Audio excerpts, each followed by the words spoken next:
I am the Tofu Golem. Please enjoy the video. You start by confirming compatibility. Match charger voltage to the battery voltage and verify the amp output is appropriate. Once done, put on gloves and eye protection because sparks happen. Make sure the area is ventilated. Turn the charger off before connecting. Attach the red clamp to the battery positive terminal first.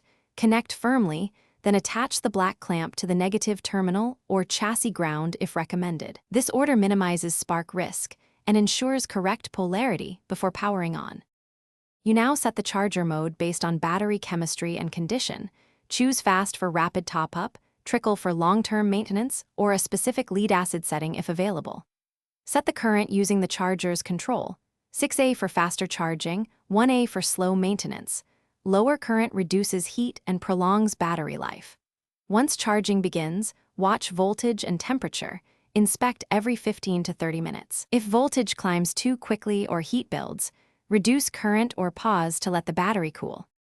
You complete charging when the charger indicates full or switches to float mode. Make sure to turn the unit off before removing clamps to avoid sparks. Once powered down, remove the black clamp first, then the red clamp, and replace any battery covers.